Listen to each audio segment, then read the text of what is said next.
I'm a skeptic by training and temperament. I understand why some people are skeptical about religion. What I don't understand is how naive some atheists are about the rational strength of their position.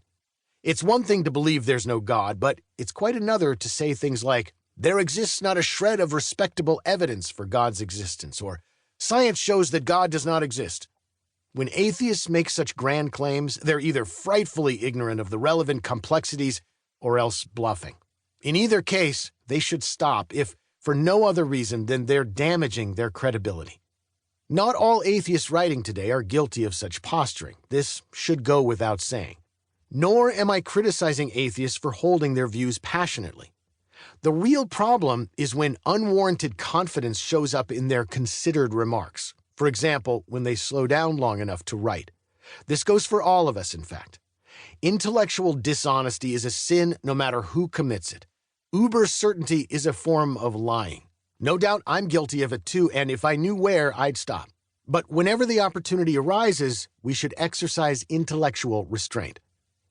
Part of the solution is to realize and admit that belief and unbelief are each far more than a matter of reason. Although I think that reason tips the scales in favor of belief in God, all things being equal, it also seems to me that all things aren't equal. Reason alone won't settle the issue. No one is neutral. This is why debates over God's existence can sometimes seem like making a legal case for your devotion to your spouse.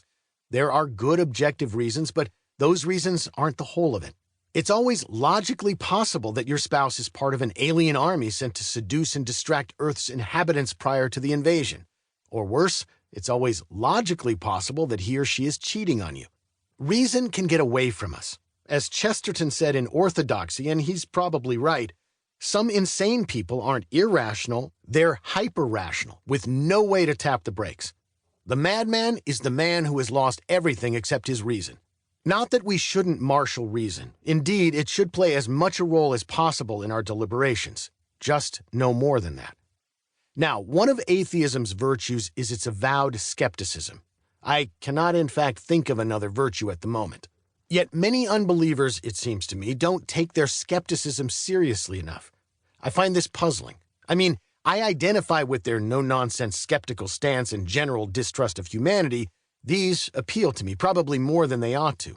What I don't understand is the lack of skeptical follow-through.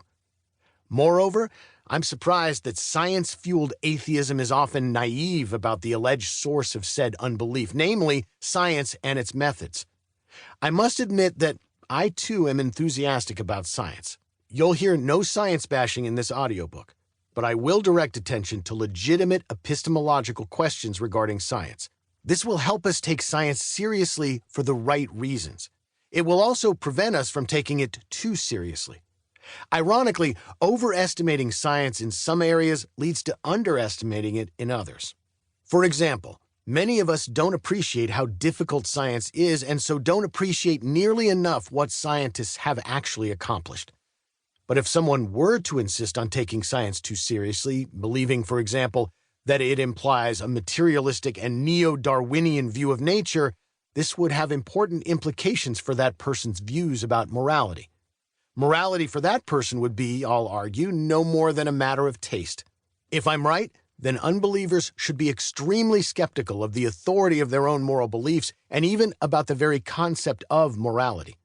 The lesson I claim is that uber-optimism about science leads to moral skepticism, along a path through atheism, or what I will sometimes call naturalism, the view that the natural world is all there is, or ever was or ever will be, according to Carl Sagan's secular Gloria Patri.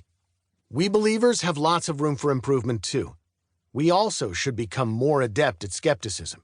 After all, the problem in the garden was, to my lights, that they weren't skeptical enough. Never get into a stranger's car no matter what kind of fruit he offers you.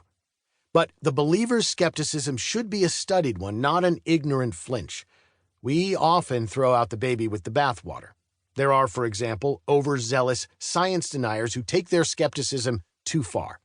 And even when sane and sober believers doubt science at the right points, we often do a poor job identifying why science went wrong, or we fail to appreciate how reasonable it is for science to end up there. So both sides should be more skeptical and about the right things.